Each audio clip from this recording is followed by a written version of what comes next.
Good morning दोस्तों। 13 तक के सम हमने कंप्लीट कर दिए हैं और अब हम 14 से आगे बढ़ेंगे और आज शायद इस वीडियो में हमारे पॉइसन डिस्ट्रीब्यूशन कंप्लीट हो जाए। ठीक है, अच्छा क्या है इस सम में? x is a Poisson variate. Yes, उससे तो हमें पता चलेगा ये पॉइसन डिस्ट्रीब्यूशन का सम है। Such that p of 3 is equal to p of 4, यानी x इज इक्वल टू 3 की जो प्रोबेबिलिटी है वो x इज इक्वल टू 4 की प्रोबेबिलिटी के इक्वल टू है। अगर ये है तो प्रूव दैट कि x की वैल्यू 2 है, उसकी प्रोबेबिलिटी 8 e रेज टू -4 है। देखिए, आपको इतना तो पता है कि पॉइसन डिस्ट्रीब्यूशन का सम अगर करना है तो उसका पैरामीटर m है, यानी इसकी इंपॉर्टेंट वैल्यू m है। तो किसी भी तरीके से अगर हमें m मिल जाए तो हम ये सम इजीली सॉल्व कर सकते हैं। ठीक है, तो ये जो दिया हुआ है, ये जो हमारे पास है, ठीक है, उसको हम अपने फॉर्मूला में अगर रख दें e raise to m raise to x upon x factorial. ठीक है, ये क्या है हमारे पास? Probability of 3 is equal to probability of 4, ये है हमारे पास। ठीक है, अब प्रोबेबिलिटी ऑफ 3 निकालें अगर तो e raise to m raise to 3 upon 3 factorial is equal to e raise to m। ये आपको पता है x की वैल्यू है। ठीक है, ये x की वैल्यू है हमारे पास m raise to 4 upon 4 factorial.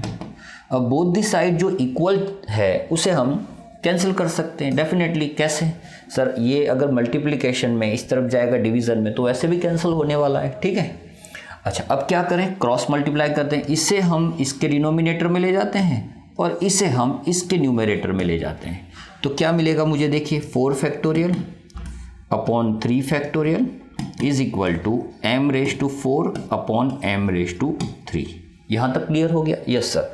अब m रेज टू 4 का मतलब m 4 टाइम है और m रेज टू 3 का मतलब वो 3 टाइम है, तो 3 टाइम कैंसिल हो जाएगा। तो एक बार रहेगा कहाँ पे? न्यूमरेटर में, जहाँ ज़्यादा बार है वहाँ पे। अच्छा, 4 फैक्टोरियल का मतलब 4 इंटू 3 इंटू 2 इंटू 1 और 3 फैक्टोरियल का मतलब 3 2 1। तो दोनों में 3 2 1 कॉमन है तो वो फैक्टोरियल कैंसिल हो जाएगा। सो देखिए, हमें m की वैल्यू मिल गई। कितना सिंपल है ये। ठीक है, वैसे ही हमें m की वैल्यू निकालनी। इस टाइप के सम में जनरली पहले आपको m की वैल्यू निकालनी है, उसके बाद सम सॉल्व करना है। ठीक है, अब m की वैल्यू मिल गई, हमें प्रूव करना है। हमें ये प्रूव करना है कि x की वैल्यू 2 है, उसकी प्रोबेबिलिटी कुछ ये है। ठीक है, सो फॉर्मूला क्या होगा? m e raise to m raise to x upon x factorial, जिसमें हमें x की जगह पे रखना है 2 और m की जगह पे अब हमारे पास m की वैल्यू है 4। सो we can put the value of m, that is 4 e raised to m 4 raised to 2 upon 2 factorial. Okay, now e raised to -4 raised to 2 होता है 16, 2 फैक्टोरियल होता है 2। अब 16 को अगर 2 से डिवाइड करें तो वो होगा 8 e रेज टू -4। ये हमें निकालना था। आप कहोगे सर e रेज टू -4 की वैल्यू नहीं रख सकते, लेकिन हमें वो रखनी है नहीं, क्योंकि प्रूव यही करना था। ठीक है, और देखो वो वैल्यू भी आपको नहीं दी गई है। ठीक है, तो देखिए कितना सिंपल सा सम था। शायद अब इसके बाद के जितने भी सम हैं वो इसी टाइप के होंगे। ठीक है, चलिए देखते हैं, आगे बढ़ते हैं। Okay, for a Poisson variate x, ठीक है, ये दिया हुआ है, प्रूव दैट, उसी के जैसा एक सम है। वैसे तो आपको करना चाहिए, लेकिन ठीक है भाई, रिस्पॉन्सिबिलिटी ली है तो कंप्लीट करते हैं। ठीक है, अब देखो p ऑफ x हमारे पास है, वो है e raise to m raise to x upon x factorial. ये हमारा फॉर्मूला है। अच्छा, probability of 1 and probability of 2 both are equal. ठीक है, सो अगर फॉर्मूला में रखें तो e raise to m raise to 1 upon 1 factorial is equal to e raise to m raise to 2 upon 2 factorial. उसी के जैसा सम है, ये कैंसिल कर दो आप। ठीक है, इसको यहाँ ले आओ, 2 factorial upon 1 factorial is equal to m² upon m raise to 1। ठीक है, ये देखो 1 1 कैंसिल हो जाएगा, एक बार m कैंसिल हो जाएगा। 2 फैक्टोरियल 2 होता है, 1 फैक्टोरियल 1 होता है, 2 बाई 1 2 होता है। सो m की वैल्यू हमें मिल गई माय डियर 2। ठीक है, अब देखो कितना इजीली सम सॉल्व हो रहा है। अब हमें प्रूव करना है कि अगर x की वैल्यू 4 है तो उसका आंसर ये आएगा। चलिए प्रूव करते हैं। e रेज टू m की वैल्यू क्या है, -2, sorry 2 raise to 4 upon 4 factorial. Okay, so 2 raise to 4 क्या होगा, 2 रेज टू 4 होगा आई थिंक 16, राइट, और 4 फैक्टोरियल होगा 24। अब देखो ये 8 से डिविजिबल है, 8 2 ज़ा 8 3 ज़ा, so final answer is 2/3 e raise to -2। देखिए वही आंसर हमें लाना था। इजी लग रहा है, बहुत इजी सम है। ठीक है, ये चैप्टर भी बहुत इजी है। चलिए कुछ नया आया। If for a Poisson variate x, ये 3 इक्वल है, p of x is equal to 0, p of x is equal to 1 and k, ये तीनों वैल्यू इक्वल है। तो आपको प्रूव करना है k is equal to 1/e। कैसे करेंगे, सबसे पहले फॉर्मूला हम जानते हैं, e raise to -m raise to x upon x factorial, ये हमारा फॉर्मूला है। Okay, now probability of 0 is equal to probability of 1, और वो दोनों k के इक्वल टू है। प्रोबेबिलिटी ऑफ 0 क्या होगा sir, e raise to -m raise to 0 upon 0 factorial. Probability of 1 क्या होगा sir, e raise to -m raise to 1 upon 1 factorial, और इज इक्वल टू k तो है ही। ठीक है, तीनों एक साथ हम ले रहे हैं। अच्छा, ये तो आपको पता है 1 हो जाएगा, बहुत सारे सम हमने किए। ठीक है, so e raise to -m is equal to, देखो ये 1 हो जाएगा, m की power 1 that is m, e raise to -m into m is equal to k। ये 3 रिजल्ट हमें मिले जो तीनों 3 इक्वल है। अब क्या करेंगे, अब हमें k की वैल्यू निकालनी है। तो सबसे पहले हम किसी 2 को कंपेयर करेंगे। अगर 3 चीज़ इक्वल है तो उसमें से किसी 2 को लेके हम आगे बढ़ सकते हैं। तो सपोज ये दोनों को मैं लेके आगे बढ़ रहा हूँ, तो अगर e raise to -m is equal to e raise to -m into m है, तो आप देख सकते हो ये जो मल्टीप्लिकेशन में है इस तरफ जाएगा तो क्या हो जाएगा, डिवीज़न में। So e raise to -m is equal to m। अब ये दोनों इक्वल है, कैंसिल हो जाएंगे, तो क्या रहेगा। जनरली स्टूडेंट्स गलती करते हैं, 0 लिख के आ जाते हैं। भैया अगर डिवीज़न में कुछ कैंसिल हो रहा है तो वो 1 छोड़ के जाता है। ठीक है, so m is equal to 1। देखिए m की वैल्यू मिल गई। अब एक काम करते हैं, इन दोनों को कंपेयर कर लेते हैं। ठीक है, इन दोनों को कंपेयर कर लेते हैं। So e raise to -m into m is equal to k। Sir क्या इसको इसके साथ कंपेयर कर सकते हैं? अरे भैया आप समझो, ये तीनों 3 इक्वल है, किसी को भी किसी के भी साथ आप कंपेयर करके जा सकते हो, आपको आंसर ऑलवेज मिलेगा। ठीक है, आप इन दोनों को कंपेयर कर सकते हो, इन दोनों को कंपेयर कर सकते हो, इवन इन दोनों को भी कंपेयर कर सकते हो। ठीक है, मेरे जो पास में वैल्यू थी उसको कंपेयर कर लिया। अब अगर मैं यहाँ पे m की वैल्यू रख दूँ, so e raise to -1 into 1 is equal to k। ठीक है, सो फाइनली हमें क्या मिला, k इज इक्वल टू -1। और आपको शायद पता है कि कोई किसी की भी पावर अगर माइनस में है तो उसे अगर पॉजिटिव करना है तो उसका इन्वर्स लेना है, उसका रेसिप्रोकल लेना है। So k is equal to 1 upon e raise to 1, +1। ठीक है, सो ये हमें प्रूव करना था माय डियर। देखो कितना इजी है। ठीक है, m की वैल्यू तो हमने निकाल ली, उसके बाद आप कुछ भी सॉल्व कर सकते हो। अगर m की वैल्यू है, m is the parameter of Poisson distribution. ठीक है, तो m की वैल्यू से आप कुछ भी प्रूव कर सकते हो। ओके, बस आपको m पैरामीटर फाइंड कर लेना है, और उसके लिए जो सफिशिएंट इन्फॉर्मेशन है वो सम में होगी, अदरवाइज मैं भी सम सॉल्व नहीं कर पाऊंगा।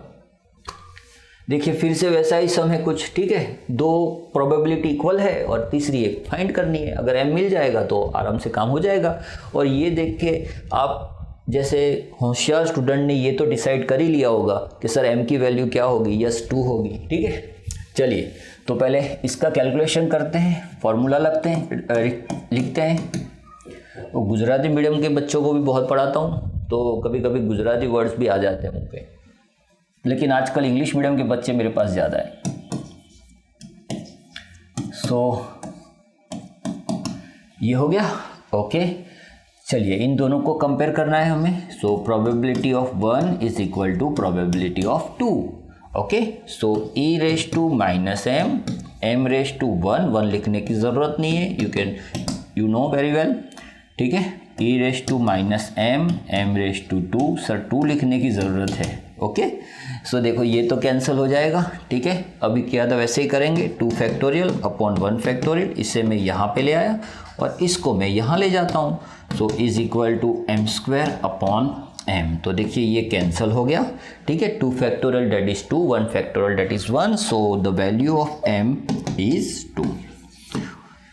ये मिल गया, तो अब ये मिल ही जाएगा हमें। For x is equal to 0 e raise to minus 2 raise to 0 upon 0 factorial. मैंने कुछ नहीं किया, इस फार्मूला में x की वैल्यू 0 रख दी और m की वैल्यू क्या रख दी, 2 रख दी।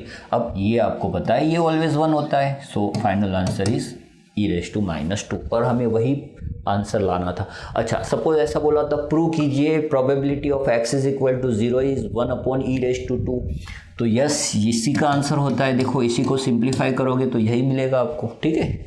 तो अगर ऐसा दिया हुआ है तो कंफ्यूज होने की ज़रूरत नहीं है, आगे हमने ये काम किया ही है, ठीक है। e raise to minus 1 that is 1 upon e raise to minus 5 that is 1 upon e raise to 5, ठीक है, आप लिख सकते हो। ओके, हाँ 18 नंबर, गुड सम।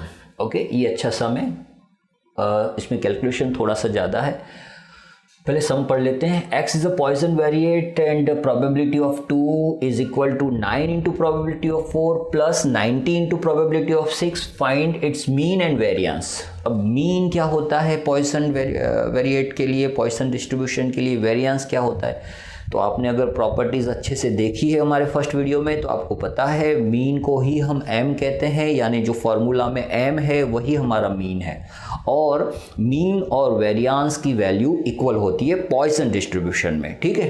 सो अगर मीन मिल गया हमें तो डेफिनेटली वेरिएंस तो मिल ही जाएगा हमें, ठीक है। तो हमें अल्टीमेटली m की वैल्यू फाइंड करनी है, लेकिन उसके लिए हमें ये रिजल्ट से कैलकुलेशन करना है।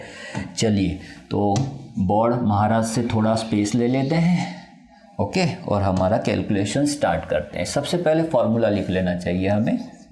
फॉर्मूला बार बार लिखने से माय डियर फ़ायदा ये होता है वो याद रह जाता है, ठीक है। आपको 6 महीने तक ये चैप्टर पढ़ना है, इसमें एक सेमेस्टर में ये चैप्टर पढ़ना है, ठीक है।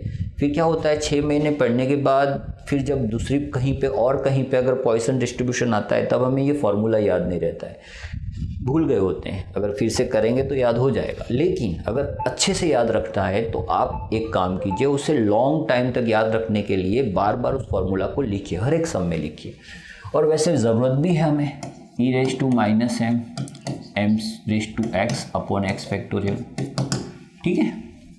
ओके, अब देखो मेरे पास रिजल्ट क्या है, probability is of 2 is equal to 9 into prob of 4 plus 90 into prob of 6, ये हमारे पास है, ठीक है। वैल्यू रख देते हैं भाई, e raise to minus m square upon 2 factorial, 9 into e raise to minus m raise to 4 upon 4 factorial, ठीक है, plus 90 into e raise to minus m raise to 6 upon 6 factorial. यहाँ पे मेरे पास x की वैल्यूज़ थी तो वो मैंने फार्मूला में रख दी, m की वैल्यू हमारे पास नहीं है, वही तो फाइंड करनी है। अब चलिए आगे बढ़ते हैं। सबसे पहले सभी फैक्टोरियल्स को रिमूव कर देते हैं, सो उसकी वैल्यूज़ लिखनी पड़ेगी। 2 factorial that is 2, 9 into e raise to minus m raise to 4 factorial that is 24, okay. 90 into e raise to minus m raise to 6 upon ये होता है 726 फैक्टोरियल का मतलब 6 इंटू 5 इंटू 4 3 2 1 सभी का मल्टीप्लिकेशन, ठीक है। चलिए कुछ कैंसिल आउट होता है तो वो भी कर लेते हैं। e raise to minus m raise to 2 upon 2 is equal to, देखो यहाँ पे ये 3 3 और 3 8 हो रहा है। देखिए अब के इसके बाद जो है वो सम आप बहुत से तरीके से कर सकते हो, ज़रूरी नहीं है मैं जिस तरीके से बता रहा हूँ वही एक तरीका हो, और बहुत सारे तरीके बहुत सारे वे हो सकते हैं आप इस सम को सॉल्व कर सकते हैं। हमें याद रखना ये है हमें m की वैल्यू निकालनी है और मैथमेटिक्स के सही रूल अप्लाई करने हैं, होम मेड रूल अप्लाई नहीं करना है, ये याद रखना, ठीक है। बाकी आप बहुत मेथड से ये कर सकते हो, याद रखना, ठीक है। सो हमें क्या मिला, 3 into E raise to minus m raise to 4 upon 8, okay. यहाँ पे देखो ये 0 0 कैंसिल हो रहा है और 9 8 ज़ा 72, यस 9 भी कैंसिल हो रहा है। So e raise to minus है m रेज टू 6 अपॉन 8। यहाँ तक क्लियर हो गया? यस सर, यहाँ तक क्लियर हो गया। अगर नहीं हुआ है तो आप टेंशन मत लीजिए, हम आपको रिवाइंड करके फिर से देख लेंगे। Thank you my dear. अब क्या होगा, अब आप देख सकते हो इन दोनों में से कुछ ना कुछ कॉमन निकल रहा है। यस, उसे कॉमन ले लेंगे। क्या कॉमन निकल रहा है? क्या कॉमन निकल रहा है? तो इन दोनों में से आप देखो, एक तो इन दोनों में कॉमन ये है। यस सर, ये दोनों में कॉमन है। डिनोमिनेटर में 8 भी कॉमन है। यस सर, और m की जो लोएस्ट पावर होती है वो हम कॉमन निकाल सकते हैं। ठीक है, सो m की 4 पावर है, m की 6 पावर है, हम तो 4 पावर कॉमन ले लेंगे। ठीक है, तो क्या मिलेगा हमें common? e raise to minus m raise to 4 upon 8, ये हमें कॉमन मिला। ठीक है, तो बाकी कुछ ना कुछ रहा होगा। अब सर ये तो सब निकल गया, हाँ 3 छोड़ के गया वो, तो उसको 3 को रख देते हैं। सर ये चला गया, ये चला गया, इसमें से 4 चला गया। ठीक है, तो बाकी क्या रहा? m रेज टू 2, यस ये बाकी रह गया। ठीक है, अब देखो ये डिनोमिनेटर में इस तरफ मल्टीप्लिकेशन में, मल्टीप्लिकेशन में इस तरफ डिनोमिनेटर में, तो देखो क्या मिलेगा, देखना थोड़ा समझना इसको। इसका इन्वर्स इस तरफ ले लेते हैं। ओके, ये मिलेगा हमें।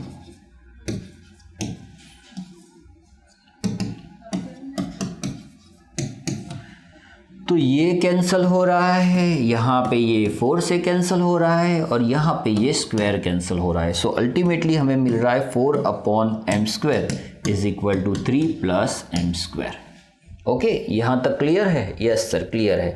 अब इसको यहाँ पे इन दोनों से मल्टीप्लाई कर दो। यस, ठीक है, उनको मल्टीप्लाई कर देते हैं हम।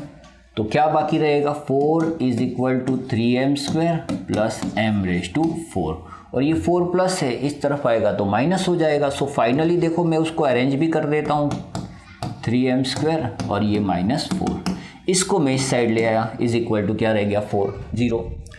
अब आपको पता है मिडल टर्म को स्प्लिट करना है।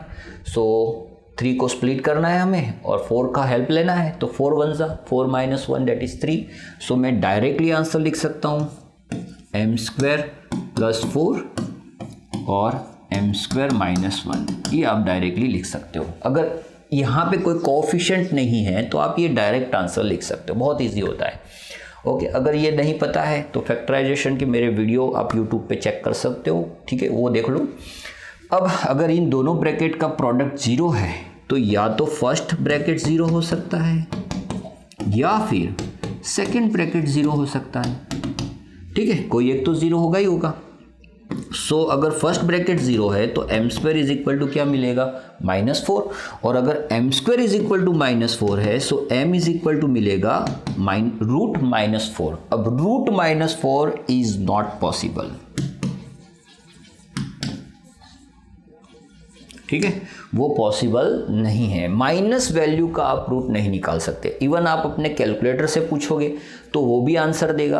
अच्छा, वो आंसर स्क्रीन पे 0 ला के रखेगा, लेकिन उसके साथ में एरर भी दिया होगा, ई भी दिया होगा। ठीक है, तो ये याद रखना कि माइनस का रूट पॉसिबल नहीं है। अगर आप साइंस में होते तो वहाँ पे एक चैप्टर आता है कॉम्प्लेक्स नंबर, इमेजिनरी नंबर्स। ठीक है, उसमें इस टाइप के सम भी सिखाए जाते हैं। इसका एग्जिस्टेंट है नहीं, फिर भी इस टाइप के सम होते हैं। ओके, लेकिन कॉमर्स में तो आपको ये याद रखना है कि माइनस का रूट पॉसिबल नहीं है। तो अगर ऐसा कोई भी आंसर आता है तो बस आप उसको वहीं पे छोड़ दीजिए।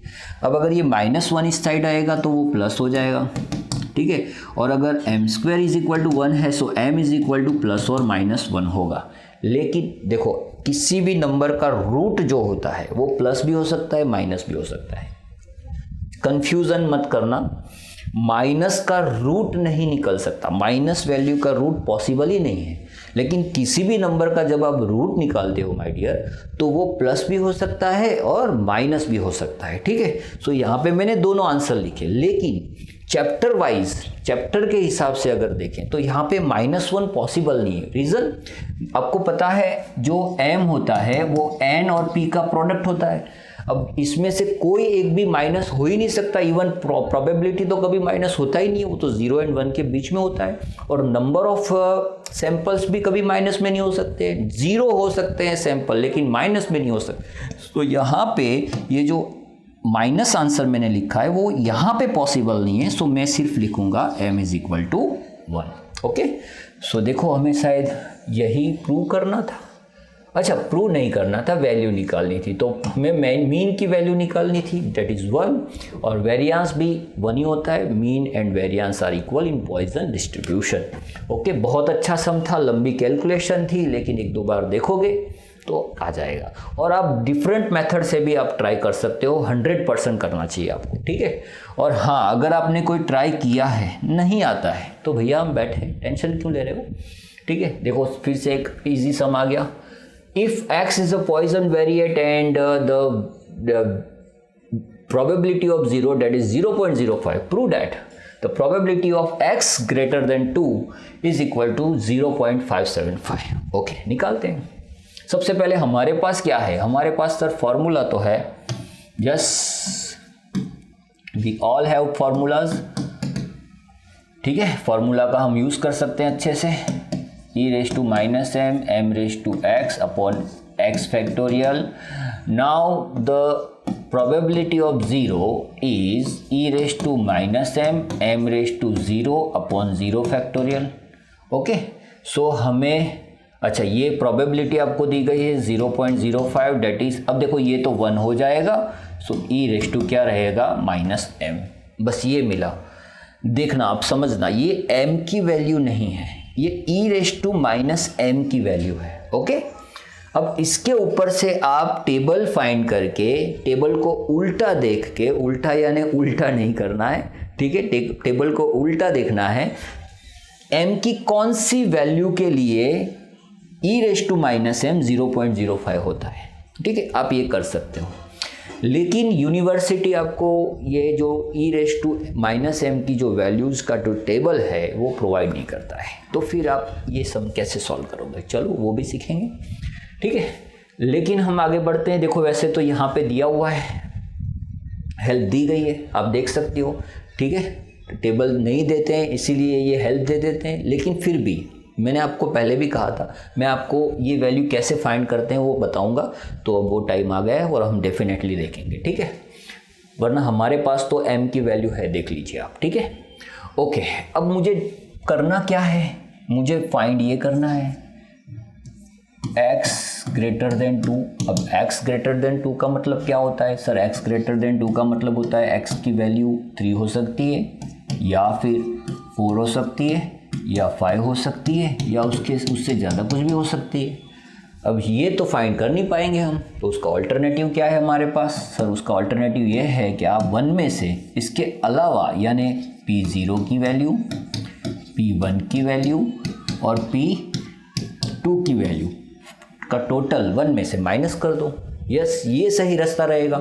अब अगर इसमें मैं वैल्यूज़ रखूँ, so 1 minus e raise to -m raise to 0 upon 0 factorial plus e raise to -m raise to 1 upon 1 factorial, e raise to -m sorry not 2 m raise to 2 upon 2 factorial, ठीक है। अब sir आप इसमें e raise to -m की जगह पे ये तो रख दोगे, लेकिन m की वैल्यू तो हमारे पास है नहीं, तो वो तो निकालनी ही पड़ेगी, ठीक है। यस, वो तो डेफिनेटली निकालनी है। वैसे तो आप इसका हेल्प लेके ले कर सकते हो, लेकिन मैं चाहता हूँ कि आप ये सीखो, समझो कैसे निकालोगे m की वैल्यू, ठीक है। सबसे पहले 0.05 is equal to e raise to -m को मैं ऐसे लिख सकता हूँ। यस सर, डेफिनेटली लिख सकते हो, ठीक है। इसको मैंने पॉजिटिव कर दिया, माइनस पावर था वो। अच्छा, इसको इस तरफ ले आता हूँ, इसको इस तरफ ले आता हूँ, so e raise to m is equal to 1 upon 0.05। So e raise to m is equal to 1 को अगर आप 0.05 से डिवाइड करोगे तो 20 आएगा, ठीक है। अब आप कैलकुलेटर ले लीजिए। यस, मेरे पास तो है कैलकुलेटर, ठीक है। अब कैलकुलेटर लेने से पहले आपको पता होना चाहिए e की वैल्यू क्या है। मैंने आपको लिखवाई थी 2.7183। यस, e की वैल्यू आपको पता है 2.7183, मैंने कहा था ये याद रखना, ठीक है। ओके, सो इसका ये मतलब हुआ अगर e एक कांस्टेंट है, उसकी वैल्यू फिक्स्ड है, तो वो वैल्यू की कोई ना कोई पावर 20 होगी। यस, तो देखो मैं क्या कर रहा हूँ, 2.7183 इंटू इक्वल टू किया तो इसका मतलब ये हुआ अगर उसकी 2 पावर कर रहे हैं तो आंसर कुछ आ रहा है 7.3891 समथिंग, ठीक है। अब अगर उसकी 3 पावर कर रहे हैं तो you can see 20.08 something answer आ रहा है। डेट मीन्स ये मतलब हुआ कि m की जो वैल्यू है वो अगर 3 होगी तो ये वैल्यू यानी ये आंसर 20 होगा। सो यहाँ से हमें m की वैल्यू क्या मिल गई, 3 मिल गई। अप्रोक्स मिलेगा आपको, लेकिन आपको वही लेके चलना है। इवन यहाँ पे मैंने पहले ही बोला आंसर में दिया हुआ है, आपको हेल्प तो दी गई है, लेकिन अगर यूनिवर्सिटी प्रोवाइड नहीं करती है या आप फिर कोई ऐसा कोर्स कर रहे हो जैसे आप CS कर रहे हो, CA कर रहे हो, उसके सभी के फाउंडेशन कोर्स में ये सारे चैप्टर आते हैं, तो वहाँ पे हो सकता है कि आपको वैल्यूज़ ना दी गई हो, तो आप इस तरीके से फाइंड कर सकते हो अगर आपको E की वैल्यू याद है तो, ठीक है। बस तो अब ये वैल्यू हम यहाँ पे रख देते हैं, हो गया हमारा काम, ठीक है। यहाँ पे e⁻m को कॉमन निकाल देते हैं, चलिए ये तो 1 हो जाएगा। m की वैल्यू क्या है 3/1 that is 3, 3/2 that is 9, 9/2 4.5, okay. So 1 minus अब e⁻m तो हमें पता ही है क्या है, ये रहा 0.05, ठीक है, और इंटू 8.5, ओके। चलिए मल्टीप्लिकेशन कर लेते हैं, 0.05 इंटू 8.5 आंसर मिला 0.425, उसको 1 में से अगर माइनस कर दें तो हमारा आंसर होगा 575, और वही हमारा आंसर था। अब देख लो, यस। ये क्या किया है, देखो ये कंफ्यूजन करने के लिए आपको ये दिया हुआ है, ठीक है। हमें तो प्रूव करना था, 575 की वैल्यू प्रूव करनी थी, ठीक है। ये सिर्फ कंफ्यूजन दिया हुआ है आपको, देखा मैंने बोला था ये बुक में भी दिया है, यूनिवर्सिटी भी ऐसा कर सकती है, याद रखना, ठीक है। सो आंसर तो हमें ये प्रूव करना था 575, और वही आंसर हम लेके आए हैं, ये रहा हमारा आंसर, राइट, ओके। चलिए आगे बढ़ते हैं, कुछ नए टाइप के सम देखते हैं, ओके। 20 नंबर का सम, ठीक है। अब देखो ये कुछ नया लेके आया हमारे लिए। The number of mistakes committed by a typist in typing 100 pages are as follows, using Poisson distribution find the expected frequency. ये कुछ नया है, एक्सपेक्टेड फ्रीक्वेंसी। देखो अब इस टाइप के सम में आपको दो फॉर्मूलाज याद रखने हैं। सबसे पहले तो एक्सपेक्टेड फ्रीक्वेंसी क्या होती है, ठीक है। तो एक्सपेक्टेड फ्रीक्वेंसी का फॉर्मूला होता है n into probability of x, यानी आप प्रोबेबिलिटी को n से मल्टीप्लाई कर दो तो वो आपको एक्सपेक्टेड फ्रीक्वेंसी देगी, ठीक है। दूसरा, अगर इस टाइप का सम दिया हुआ है, कहीं पे भी मुझे मीन नहीं दिख रहा है, अगर मीन नहीं है तो सम आगे बढ़ ही नहीं पाएगा, तो यहाँ पे मुझे मीन फाइंड करना पड़ेगा। आप जानते हो मीन जो होता है x बार, उसका एक फॉर्मूला है sigma fx upon sigma f, ठीक है, या सिग्मा f को आप लिख सकते हो n, वो दोनों एक ही बात है, ठीक है। तो ये दो फार्मूला का यूज़ करके हम इस टाइप के सम सॉल्व करेंगे।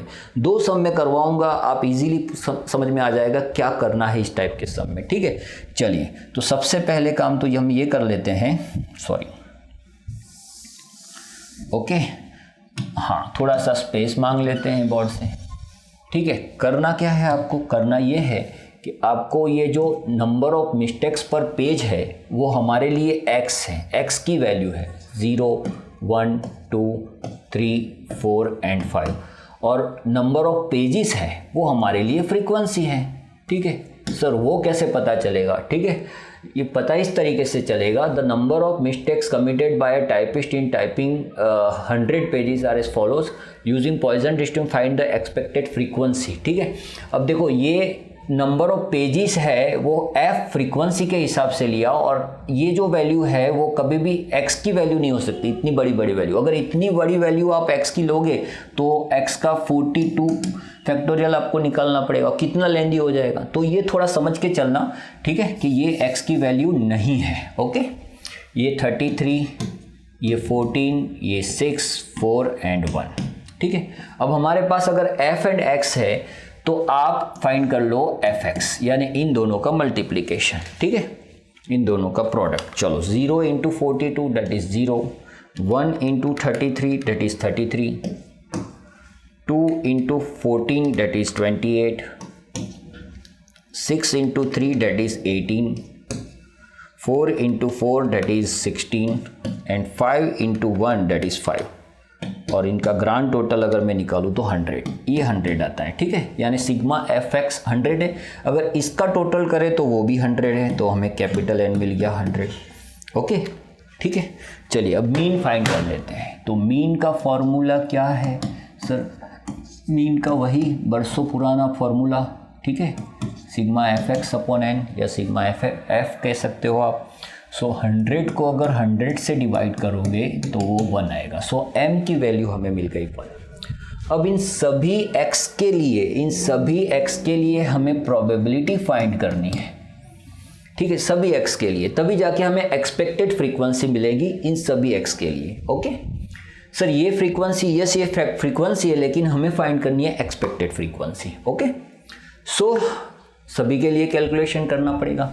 ओके चलिए ट्राई करते हैं। p ऑफ 0 फाइंड करते हैं, e raise to -1 1 raise to 0 upon 0 factorial. अब ये तो 1 हो जाएगा, so ultimately e raise to -1 क्या मिला हमें? 0.368। तो फर्स्ट आंसर हमारा है 0.368। ओके चलिए p ऑफ 1 के लिए e raise to -1 1 raise to 1 upon 1 factorial. Sir ये भी वही आएगा, सो ये भी फिर से वही आएगा 0.368। ओके दोनों के आंसर सेम है। चलिए P2 के लिए e raise to -1 1 raise to 2 upon 2 factorial. Okay अब इसका आंसर क्या आएगा? तो इसका आंसर आएगा e raise to -1 upon 2 factorial that is 2, ये 2 रहेगा। Okay so e raise to -1 का आंसर है 0.368 divide by 2, so final answer is 0.184। ये आंसर हो गया 0.184। Okay great. चलिए अब इसको मिटा देते हैं क्योंकि और स्पेस चाहिए मुझे। ओके अब देखिए 3 के लिए कैलकुलेशन कर लेते हैं। p ऑफ 3 के लिए e raise to -1 1 raise to 3 upon 3 factorial. तो आप समझ गए होंगे 3 के लिए हमें e रेस टू -1 को 3 फैक्टोरियल से डिवाइड करना है, 4 के लिए 4 फैक्टोरियल से, बस यही चलता जाएगा, ठीक है। सो अगर इसको हम 6 से डिवाइड करें, 0.368 को 6 से डिवाइड करें, सो आंसर इज 0.061, ठीक है।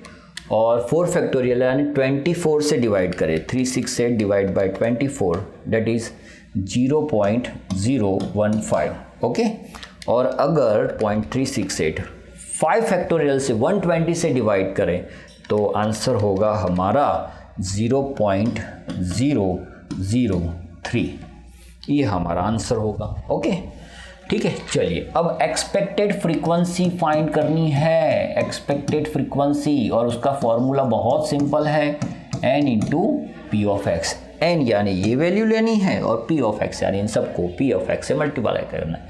सो अगर इसको मल्टीप्लाई करेंगे तो ये हो जाएगा 36.8, ठीक है, ये हो जाएगा 36.8, ये हो जाएगा 18.4, ये हो जाएगा 6.1, ठीक है। अब फ्रीक्वेंसी कभी भी पॉइंट में नहीं हो सकती है, ठीक है, फ्रीक्वेंसी पॉइंट में नहीं हो सकती है, तो आपको यहाँ पे फ्रीक्वेंसी लेनी है 36.8 की जगह पे लेनी है 37, यहाँ पे भी 37, यहाँ पे आपको 18, यहाँ पे 6, ठीक है। अगर इसको मैं 100 से मल्टीप्लाई करूँगा तो 1.5, ये 2 हो जाएगा, ठीक है। अब ये आप क्या ढूंढ रहे हो sir? Frequency, expected frequency. Frequency का टोटल तो आपको फ्रीक्वेंसी के जितना ही मिलना चाहिए, यस 100 ही मिलना चाहिए, ठीक है। तो ये लास्ट फ्रीक्वेंसी जब आप फाइंड करते हो तो इन सब का सब्सट्रैक्शन करके फाइंड करो। आप अगर यहाँ से फाइंड करोगे तो आपका आंसर अप्रोक्स 0.3 आएगा, यस 0.003 को अगर मैं 100 से मल्टीप्लाई कर रहा हूँ सो आंसर इज 0.3। तो 0.3 तो कुछ नहीं होता है, तो आप इन सब का टोटल कर लो, क्या वो 100 हो रहा है या उसमें कुछ मिसिंग है? चलिए चेक करते हैं। 37 + 37 + 18 + 6 + 2, आंसर इज 100। तो इसकी एक्सपेक्टेड फ्रीक्वेंसी क्या होगी? 0 होगी। याद रखना आपको ये आंसर लिखना है, ठीक है, यही आपका फाइनल आंसर होगा, आपको पॉइंट में नहीं लिखना है। ओके चलिए एक और सम देखते हैं। देखो यहाँ पे भी आपको एक्सपेक्टेड फ्रीक्वेंसी दी गई है जो पॉइंट में नहीं है, ठीक है। ओके, ये सम कैसे करेंगे, ये हमारा लास्ट सम होगा। ओके, सबसे पहले हम x और f दोनों दिया हुआ है 0, 1, 2, 3 एंड 4 और फ्रीक्वेंसी दी गई है 110, 65, 21, 3 एंड 1। ठीक है, इसका अगर टोटल कर ले हम तो 5 एंड 5 10, 6, 8, 10, 1, 200। यस, हमें n मिल गया। ठीक है, अब हम फाइंड कर लेते हैं f into X, that is 0, 65, 42, 9 and 4। ठीक है, टोटल कर लें तो 7, 16, 4, 20, 2, 8, 12, 120। ठीक है, ये हमें कुछ मिल गया। अब इसके ऊपर से हम मीन फाइंड कर लें। सर मीन का formula sigma F X upon N. Okay, ये है 120 और n है 200। अगर इसको इससे डिवाइड करेंगे तो 0.6 आएगा और देखो वही हमारा मीन है, वो हमें पता चल गया। चलिए, अब सभी x की वैल्यू के लिए हम प्रोबेबिलिटीज फाइंड करते हैं। So p of 0 that is e raise to minus 0.6, 0.6 raise to 0 sorry upon 0 factorial. So answer आपको पता ही है इसका, यही आता है। ठीक है, और वो हमारे पास वैल्यू है और वो है 0.5488। ठीक है, चलिए 1 के लिए फाइंड करते हैं e raise to minus 0.6, 0.6 raise to 1 upon 1 factorial. So answer will be 0.5488 into 0.6, yes 0.6, so answer is 0.3293। Okay, चलिए 1 के 2 के लिए फाइंड कर लेते हैं 0.6 raise to 2 upon 2 factorial. So 0.6 into square, उसका स्क्वायर हो जाएगा 0.36 डिवाइड बाई 2 और उसको मल्टीप्लाई करना है 0.5422 से। सो आंसर इज 0.0988। ओके, ये आपका आंसर है। Okay okay okay okay okay, चलिए अब 3 के लिए। So e raise to minus 0.6, 0.6 raise to 3 upon 3 factorial, 0.6 की 3 पावर हो गई divide by 6 into 0.5488। So answer is 0.0198। Okay, and the last probability for 4, e raise to minus 0.6, 0.6 raise to 4 upon 4 factorial. So 0.6 की 4 power 1, 2, 3 हो गया divide by 24 into 0.5488। So answer is 0.0029। Okay, मैं जानता हूँ आप ये कैलकुलेशन आराम से कर पाओगे क्योंकि फार्मूला में वैल्यू रखी और कुछ नहीं किया है हमने। ओके, चलिए ये हो गया। अब हमें एक्सपेक्टेड फ्रीक्वेंसी निकालनी है। एक्सपेक्टेड फ्रीक्वेंसी निकालनी है और उसका फॉर्मूला है n into P of x. ठीक है, तो सिर्फ आपको 200 से मल्टीप्लाई करना है। सो 0.5488 को 200 से मल्टीप्लाई करें। सो आंसर इज 109.76, लेकिन हम लिखेंगे 110 नियरेस्ट वैल्यू। ठीक है, फिर 0.3293 इंटू 200 डेट इज 65.86, तो हम आंसर लिखेंगे 66। देखिए आप मैच कर रहा है आंसर। 0.0988 को हम 200 से अगर मल्टीप्लाई करें 13.76, तो ये हो जाएगा 14 और 0.0198 को अगर 200 से मल्टीप्लाई करें 3.96 दैट इज 4। ओके, अब लास्ट की जो वैल्यू है वो आपको सब्सट्रैक्शन से लानी है। सॉरी, ये 100 नहीं होगा, 200 होगा बिकॉज टोटल फ्रीक्वेंसी इज 200, तो एक्सपेक्टेड फ्रीक्वेंसी 200 आएगी। ओके, अब वो कैसे लाओगे आप, तो आप देखो इनका टोटल कर लो आप, कितना हो रहा है 110 plus 66 plus 14 plus 4 is equal to 190। अच्छा, यहाँ पे हमारी गलती हुई है ना, यहाँ पे कोई गलती है। ओके, अब वो आप चेक कर लेना क्यों ऐसी गलती आ रही है, पता नहीं चल रहा है। फिर से निकालते हैं, रुको 2 का प्रोबेबिलिटी। ये गलती क्यों हो गई हमारे से, 0.6 raise to 2 upon 2 factorial, 0.6 into equal to divide by 2 okay into 0.5488 0.09 सही है, बिल्कुल सही है। इनटू अगर 200 करें सो आंसर इज, अच्छा मैंने गलत लिखा है, सॉरी ये गलत मैंने लिखा है, माय मिस्टेक। 20 और यहाँ पे 4 था तो ये ऑब्वियसली क्या आएगा, 0 आएगा। ठीक है, गलतियाँ होती रहती है यार। ओके, तो देखिए पॉइसन डिस्ट्रीब्यूशन कंप्लीट हो गया, लेकिन ये चैप्टर कंप्लीट नहीं हुआ क्योंकि इसका एक दूसरा पार्ट है, आपको पता है, हाइपरजियोमेट्रिक डिस्ट्रीब्यूशन, जो हमें इसके बाद के वीडियो में देखना है। ठीक है, तब तक प्रैक्टिस करते रहिए, बाय।